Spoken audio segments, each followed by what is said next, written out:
The Metropolitan Archives of Nashville and Davidson County maintains personnel records for every city employee from 1963 forward in a temperature-controlled facility on 2nd Avenue, where decades of hiring documents, payroll registers, benefits enrollments, and performance evaluations wait in organized rows for researchers seeking information about municipal employment across 6 decades of urban transformation. A woman named Angela Reese discovered an impossible pattern in those records during the summer of 2021 while attempting to gather documentation about her late mother's brother for a genealogy project, finding her uncle's name, Marcus Isaiah Caldwell, appearing in hundreds of city documents spanning from 1968 through 1993 across multiple departments including Parks and Recreation, Public Works, the Housing Authority, and the Health Department. The employment files described Caldwell as a community liaison, a program coordinator, a neighborhood outreach specialist, and various other positions involving direct contact with Nashville's African American residents in economically disadvantaged neighborhoods, always presenting him as someone whose work bridged the gap between city government and communities that historically distrusted official institutions and their representatives. Yet when Angela attempted to obtain basic vital records to establish Marcus Caldwell's biographical timeline for her family tree, she discovered that no birth certificate existed for anyone with that name born in Tennessee or anywhere else during the years when he would have been born. No death certificate documented his passing despite employment records ending abruptly in 1993. And no Social Security records confirmed his existence outside the Nashville city government files that appeared to be the only documentation of his entire adult life. The absence of vital records for someone with such extensive employment documentation would be extraordinary under any circumstances, but became impossible when Angela discovered that Marcus Isaiah Caldwell's supposed work history included receiving city paychecks, enrolling in health insurance, participating in the municipal pension system, and engaging in all the bureaucratic transactions that require Social Security numbers, tax identification, and verification of legal identity that should have created permanent traces in federal and state administrative systems. Nashville's personnel files showed Caldwell being hired in March 1968 as a community liaison for the Parks Department's new recreation programs in North Nashville, with properly executed employment applications, background check clearances, and payroll authorizations that indicated the city had satisfied all normal requirements for bringing someone onto the municipal workforce. His files contained annual performance evaluations describing his effectiveness in building relationships with neighborhood residents, his skill in mediating conflicts between community members and city officials, his dedication to expanding services in areas that had historically received inadequate attention from municipal government. Yet none of these evaluations included the kind of specific biographical detail that would enable Angela to connect them to an actual person whose existence could be verified through sources independent of Nashville city government. The pattern repeated across every department where Caldwell had supposedly worked during his 25 years of municipal employment, with files showing him moving between positions approximately every 3 to 5 years, always in roles focused on community engagement and outreach in predominantly Black neighborhoods, always evaluated positively for his work, but always transferred to new departments before he might have developed the kind of institutional visibility that would make his presence memorable to colleagues who worked alongside him. Angela's mother had told stories throughout Angela's childhood about Uncle Marcus and his important work helping Nashville's poorest residents access city services, describing him as someone who cared deeply about social justice and who had dedicated his life to making government more responsive to communities that officials typically ignored. Yet her mother had died in 2019 without ever explaining why Marcus never appeared at family gatherings, why no photographs of him existed in the family albums, or why Angela had never actually met this uncle, whose civic dedication supposedly made him a source of family pride and an example of how one person could make meaningful difference in their community through patient engagement with bureaucratic systems. Subscribe now because what we've uncovered about this impossible uncle reveals a sophisticated program that Nashville officials developed during the civil rights era to embed covert advocates within city government, who could protect and advance African American interests while maintaining plausible deniability that protected both the advocates and the officials who enabled their work from the violent. backlash that destroyed people who openly challenged Nashville's racial hierarchies during the crucial decades when the city was supposedly integrating its institutions and services. Nashville occupies the Cumberland River Basin in Middle Tennessee, spreading across rolling hills that create distinct neighborhoods separated by elevation changes and historic development patterns that continue to shape the city's social geography, decades after the legal structures of segregation were officially dismantled. The downtown district along the river has been repeatedly reimagined across different eras, with 20th-century urban renewal projects demolishing entire African-American neighborhoods to make space for interstate highways and institutional expansion that serve the city's growth aspirations, while displacing thousands of Black residents and destroying communities that had existed since Reconstruction. The city maintains complicated relationships with its history, celebrating its role as a center of higher education and its emergence as a music industry capital, while remaining considerably less forthcoming about the brutal displacement of Black communities, the systematic underfunding of services in African American neighborhoods, and the sophisticated mechanisms through which white political and economic power maintained control, even as formal segregation gave way to ostensible integration that changed legal structures without fundamentally redistributing resources or authority. The late 1960s and early 1970s represented a particularly turbulent period for Nashville as the city attempted to navigate federal requirements for desegregation and civil rights compliance, while managing intense resistance from white residents who opposed meaningful integration and from conservative business interests that wanted to maintain the racial hierarchies that had served their economic advantages. For generations, city government faced pressure from multiple directions simultaneously, with federal authorities threatening to withhold funding if Nashville didn't demonstrate progress toward integration, with African American activists demanding substantive changes in how services were delivered to Black neighborhoods, and with white supremacist organizations threatening violence against officials who appeared too accommodating to civil rights demands. Municipal administrators needed to show both compliance with federal mandates and responsiveness to Black community needs, while avoiding provocations that might trigger white violence or political backlash that could destroy their careers and their city's fragile stability, during an era when Southern urban riots remained recent memories and ongoing threats. Against this fraught backdrop, someone within Nashville city government apparently developed a strategy of creating positions focused on community outreach and engagement in Black neighborhoods, staffing those positions with advocates who understood and supported civil rights goals, but documenting their employment in ways that created plausible deniability if hostile forces attacked the city for promoting integration or for advancing African American interests too aggressively. Marcus Isaiah Caldwell appeared to represent exactly this kind of strategically ambiguous employee, someone whose personnel files demonstrated that Nashville was hiring community liaisons and neighborhood coordinators who could bridge racial divides and improve service delivery, while simultaneously someone whose lack of verifiable identity outside those employment files suggested he might be something other than a conventional municipal employee, whose work could be evaluated through normal, bureaucratic metrics and whose presence could be safely acknowledged in public discussions about city government operations. Angela's investigation into Marcus Caldwell's supposed employment history revealed patterns that confirmed he had not functioned as a typical city worker, but rather as something more complex that required the fiction of conventional employment to provide institutional cover for activities that served purposes beyond what his job descriptions explicitly stated. His personnel file showed him being hired repeatedly across different departments, always at moments when those departments faced pressure to improve their engagement with African American communities, with his arrival typically coinciding with federal audits, civil rights complaints, or community organizing campaigns that demanded greater municipal responsiveness to Black residents' needs. A March 1968 hire into Parks and Recreation came immediately after the department faced lawsuits about unequal distribution of recreational facilities and programs, with white neighborhoods receiving well-maintained parks and comprehensive programming, while Black areas had deteriorating facilities and minimal organized activities. His transfer to Public Works in January 1973 occurred just as that department was implementing court-ordered changes to ensure equal access to infrastructure improvements and sanitation services that had historically been concentrated in white neighborhoods while leaving Black communities with unpaved streets, inadequate drainage, and irregular garbage collection.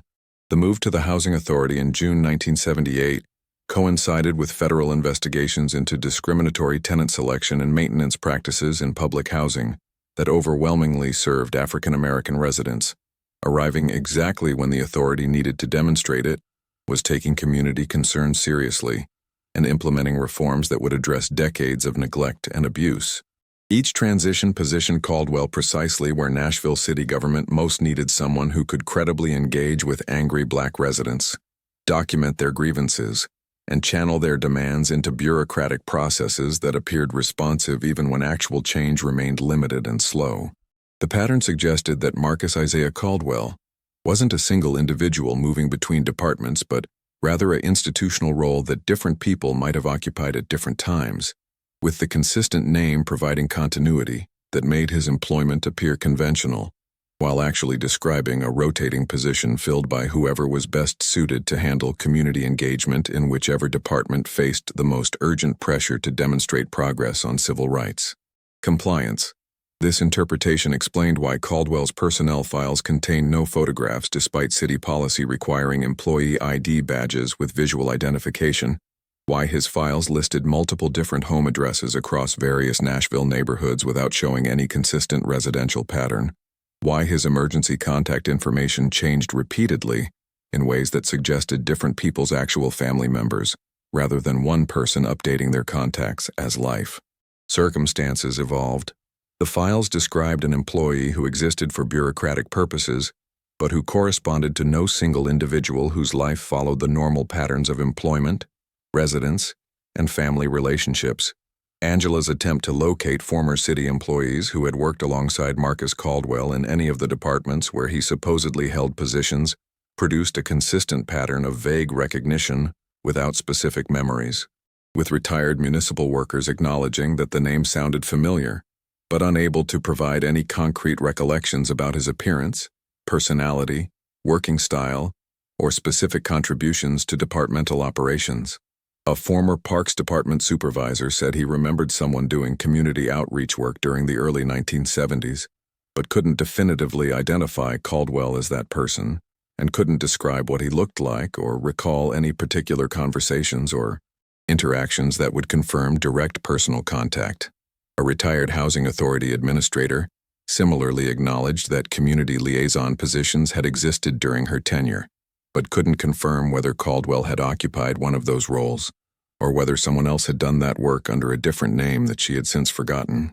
This pattern of nominal recognition without substantive memory suggested that Nashville city employees had understood during the relevant periods that certain positions existed primarily on paper, that the people supposedly filling those roles might not be consistently present in ways that would create the kinds of lasting impressions that colleagues normally develop about coworkers they interact with regularly across years of shared employment. The strategic ambiguity served everyone's interests, allowing department heads to point to their community liaison positions when pressed about their engagement with African American neighborhoods, while not requiring them to fully integrate those liaisons into normal departmental operations in ways that might create friction with white employees who resisted working alongside people they suspected of being civil rights activists, rather than neutral bureaucrats simply doing assigned jobs. The question of who actually did the community engagement work that personnel files attributed to Marcus Caldwell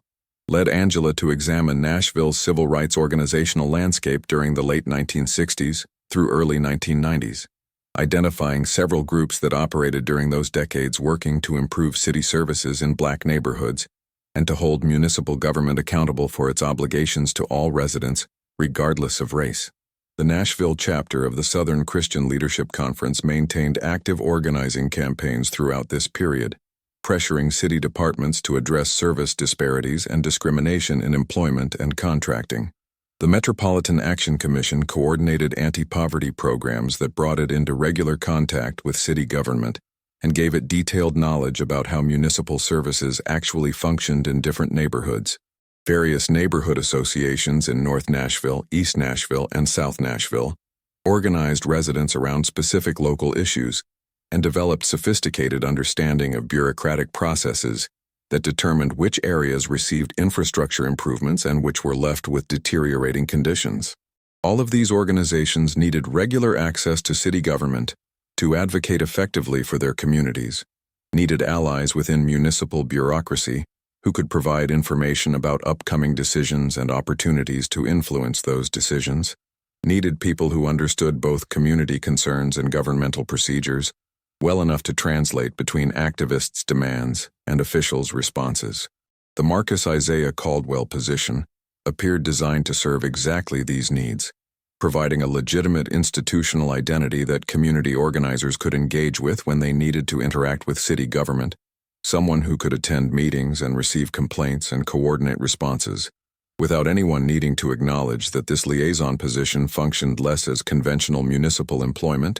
and more as a formalized channel through which civil rights organizations could access and influence city operations. Angela's interviews with surviving members of Nashville's civil rights community from the 1970s and 1980s produced carefully guarded responses when she asked about Marcus Caldwell, with most people claiming they didn't recall working with anyone by that name, despite her mother's stories, clearly indicating that Marcus had been involved in exactly the kinds of community organizing and city government engagement that these activists had dedicated their lives to pursuing. One elderly woman who had led a North Nashville neighborhood association during the 1970s eventually acknowledged after extended conversation that activists had sometimes used pseudonyms when dealing with city officials, protecting their actual identities from retaliation while maintaining consistent points of contact that municipal bureaucrats could reference in their records and that provided continuity across years of ongoing advocacy campaigns.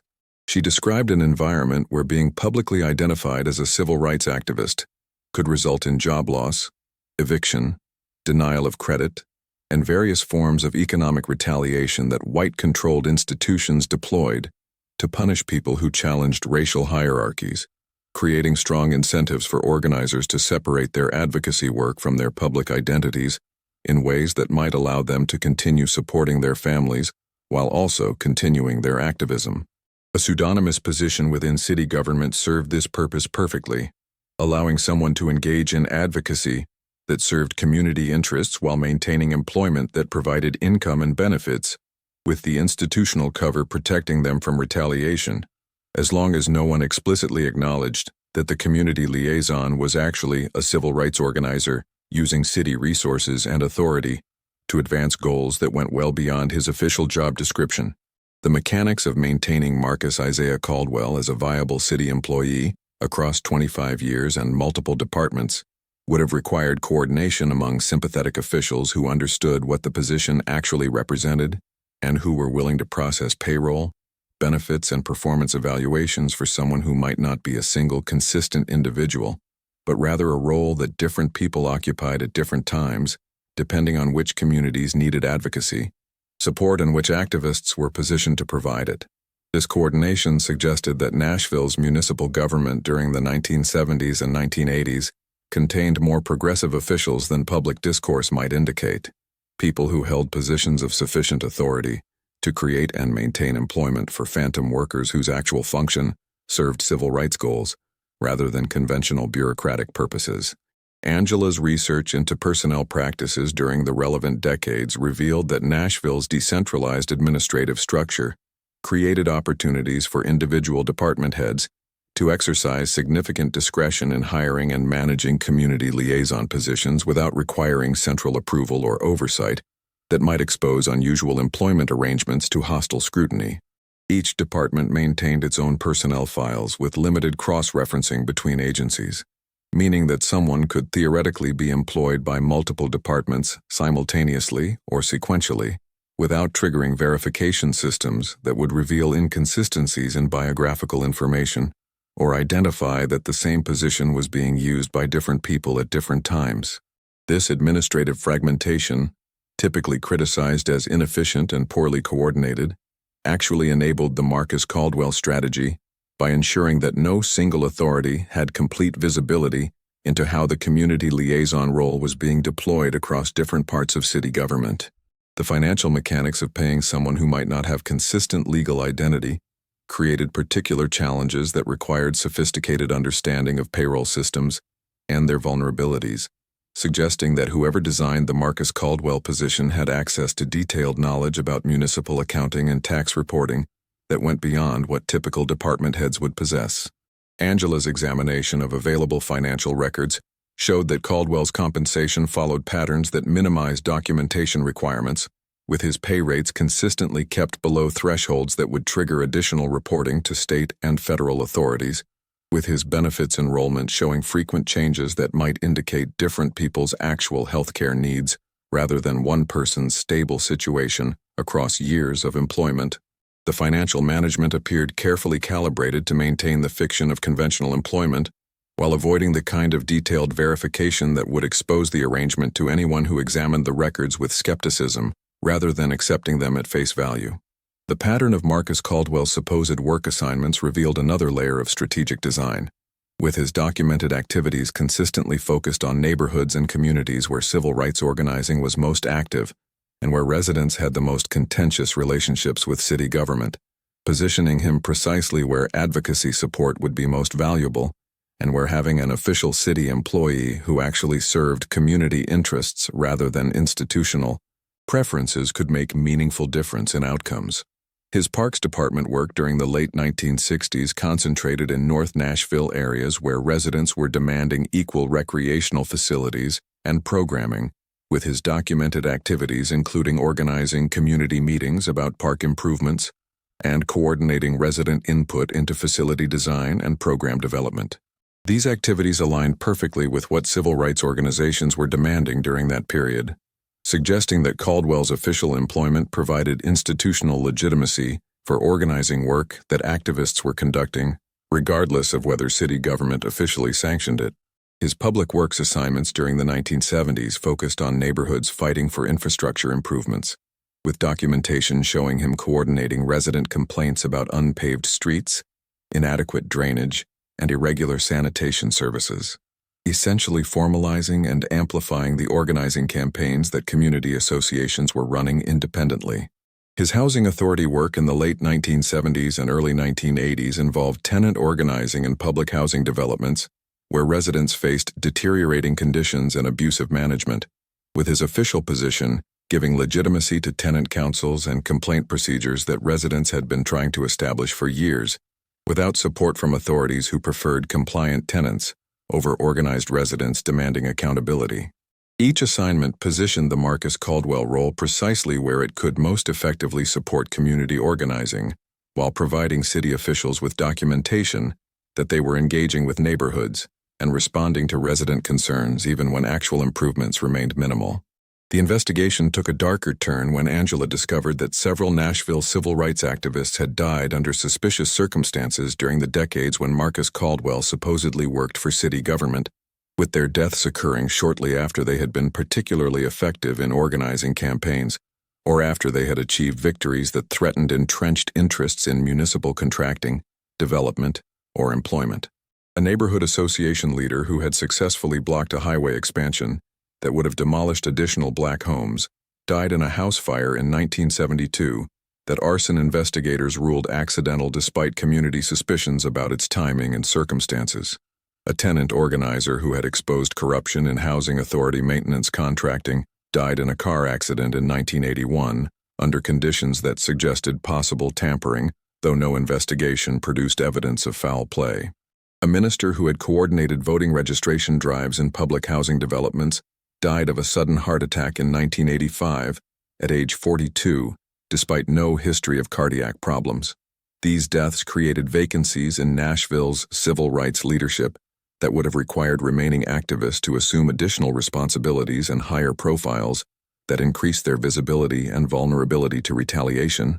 unless there existed some mechanism for continuing the deceased organizer's work under institutional cover that protected new people from being targeted the same way. The Marcus Caldwell position might have served this protective function, allowing activists to continue organizing in neighborhoods where previous leaders had been killed or intimidated into silence, providing them with city employment that gave legitimate reason for their presence in communities and their engagement with residents, while obscuring their actual identities from hostile forces that had already demonstrated willingness to use violence against civil rights advocates. The phantom employee became a kind of institutional protection, enabling organizing work to continue, despite attempts to decapitate the movement through targeted violence against its most visible leaders. Angela's discovery of this possible connection between activist deaths and the Marcus Caldwell position prompted her to examine whether the timing of his transfers between departments corresponded with periods when particular neighborhoods had lost organizers to death or intimidation.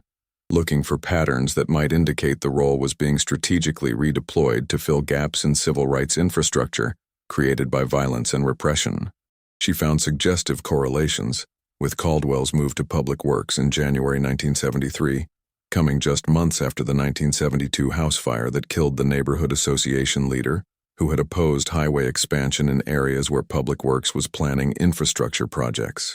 His transfer to the Housing Authority in June 1978 occurred within a year of several tenant organizers facing eviction threats and economic retaliation that had effectively silenced their advocacy, creating urgent need for someone with institutional protection to continue that organizing work. The pattern suggested that Marcus Caldwell functioned as a kind of emergency response position, deployed to neighborhoods and issues where civil rights organizing faced the most severe repression, and where activists needed the protection of city employment to continue their work without facing the same retaliation that had destroyed their predecessors. This interpretation transformed the phantom employee from simply an administrative fiction, enabling organizing into something more profound, an institutional commitment to ensuring that civil rights advocacy would continue regardless of violent opposition, with city government essentially providing sanctuary for activists who might otherwise be killed or driven from their communities by people determined to prevent Black residents from effectively challenging white supremacist power structures that controlled Nashville's resources and opportunities. The ethical implications of this arrangement remained complicated even from perspectives sympathetic to civil rights goals, because the strategy involved city officials essentially lying to other government authorities and to the public about who was employed by Nashville and what work they were actually doing, using taxpayer resources to fund activism that many white residents vehemently opposed and that conservative officials considered inappropriate use of municipal authority and funding. The Marcus Caldwell position represented a form of progressive resistance from within government institutions, deployed by officials who believed civil rights advocacy served important public purposes even when significant portions of their constituencies disagreed, raising questions about democratic accountability and about when it becomes justifiable for bureaucrats to use their positions to advance political goals that can't be openly acknowledged without destroying the ability to pursue them. Angela's research eventually connected Marcus Caldwell to specific individuals who had apparently used that identity at different times during its quarter-century existence, though confirming these identifications remained difficult because the people involved had maintained careful separation between their phantom city employment and their actual lives lived under their real names, in ways that left minimal documentary traces linking the two identities. One man who appeared to have worked as Marcus Caldwell during the mid-1970s had been a seminary student and civil rights organizer who maintained his activism while technically employed by Nashville Public Works, using his city position to organize residents in neighborhoods facing infrastructure neglect, while supporting himself through what appeared to city payroll systems as conventional municipal employment, but what was actually a form of institutional support for organizing work that he would have pursued regardless of whether it came with a paycheck. Another person who might have occupied the Marcus Caldwell role during the early 1980s had been a social worker whose license was threatened after she publicly criticized Nashville's handling of welfare programs and housing conditions, finding sanctuary in the Housing Authority position that allowed her to continue her advocacy with reduced personal vulnerability because criticism framed as coming from a city employee could be dismissed as internal bureaucratic disagreement rather than outside agitation that required punitive response. The role apparently served different protective functions for different people depending on their specific circumstances and the particular threats they faced, demonstrating flexibility in how the phantom employee strategy could be deployed to support civil rights organizing across changing conditions and evolving forms of resistance and repression. The final appearance of Marcus Isaiah Caldwell in Nashville city personnel records occurred in December 1993, with his file showing retirement from a health department community health outreach position after what the paperwork described as 25 years of dedicated service to Nashville residents and municipal government, entitled to pension benefits that the documents indicated would be paid to a designated beneficiary, though the beneficiary's identity was redacted from files that Angela could access. The retirement marked the end of an institutional fiction that had apparently served its purposes across the quarter century, when Nashville navigated from explicit segregation through contentious integration to a more subtle but still persistent pattern of racial inequality in how services were delivered and resources distributed. With the phantom employee no longer necessary, once civil rights advocates had established enough institutional presence and legal protection that they could operate more openly without requiring the cover that the Marcus Caldwell position had provided. The timing of the 1993 retirement coincided with broader shifts in Nashville city government, including the 1963 consolidation's full implementation and the professionalization of municipal administration in ways that made the kind of decentralized personnel management that had enabled the phantom employee more difficult to maintain without detection, suggesting that changing bureaucratic systems eventually made the strategy unworkable, regardless of whether it might still have served valuable purposes in supporting community organizing and advocacy. The Marcus Caldwell position's end might simply reflect administrative modernization, rather than deliberate decision that the protective fiction was no longer necessary,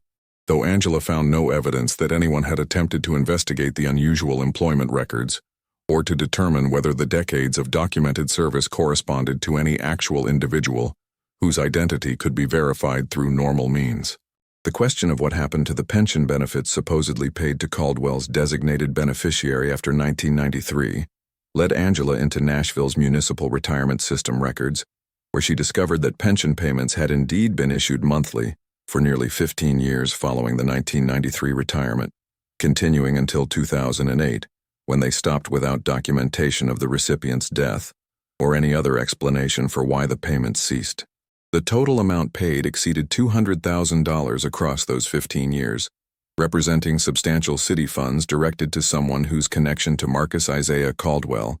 and whose actual identity remained completely obscured by the layered fictions that the phantom employee strategy had created. The payments might have supported someone who had genuinely occupied the Caldwell role during its final years and who deserved compensation for decades of organizing work performed under difficult and dangerous conditions, or they might have been distributed among multiple people who had shared the position across different periods, or they might have funded ongoing civil rights work in Nashville that required discrete financing that couldn't be obtained through normal philanthropic or organizational channels. Angela's mother had died before explaining her repeated references to Uncle Marcus and his important work, taking with her whatever direct knowledge she possessed about whether the family connection was literal or metaphorical, whether Marcus Isaiah Caldwell was actually her brother who had worked under that name, or whether she had been acknowledging through family language a broader network of civil rights advocates whose work deserved family-level loyalty and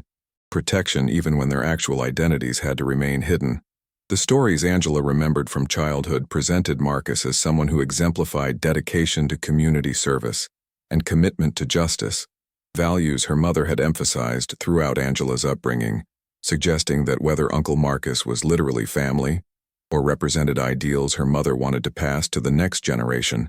mattered less than the legacy of resistance and advocacy that his phantom existence documented and celebrated. The contemporary Nashville showed limited interest in investigating the Marcus Isaiah Caldwell position or in acknowledging that city government during the civil rights era had apparently operated a sophisticated program of institutional protection for activists whose organizing work served African American communities while requiring anonymity that prevented hostile forces from targeting them for retaliation, with current officials dismissing questions about phantom employees as misunderstandings of historical personnel practices that probably reflected administrative errors rather than evidence of coordinated deception spanning decades and multiple departments.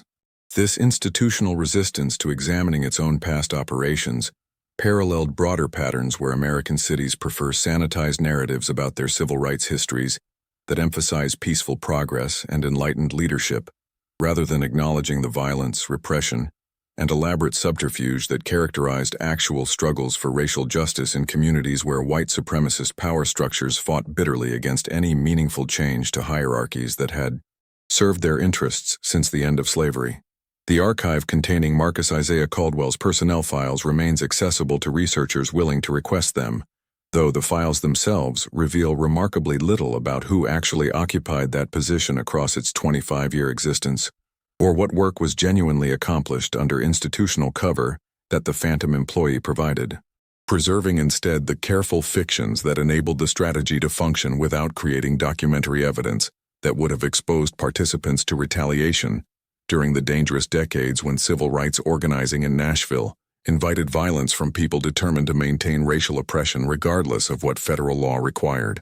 The files document employment without documenting an employee, describe work without revealing workers, create official records that preserve institutional deception rather than institutional truth, leaving Angela and other researchers to recognize that sometimes archives contain not history, but rather the shadows of resistance strategies that had to remain hidden to survive, and that succeeded precisely because they left only fragments and patterns, rather than clear documentation that would have compromised everyone involved. What remains is a name appearing in hundreds of Nashville city documents across decades of supposed municipal employment, describing community liaison work and neighborhood organizing that demonstrably occurred even if the individual supposedly performing that work cannot be verified through any source independent of the employment files themselves, and describing positions that consistently appeared in departments facing pressure to improve their engagement with African American communities during periods when civil rights advocacy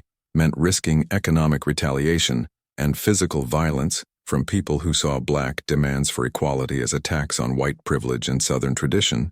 and creating a documentary record that both confirms and conceals, that both reveals and obscures, that tells truth through layers of necessary fiction that protected people whose names we may never know, but whose work helped Nashville move, however imperfectly, toward greater justice. Despite violent resistance from forces that wanted racial hierarchies to remain forever undisturbed, Angela's Uncle Marcus exists in that impossible space between documented presence and verifiable absence, a phantom who was real and who wasn't, whose employment files tell stories that are simultaneously true and false,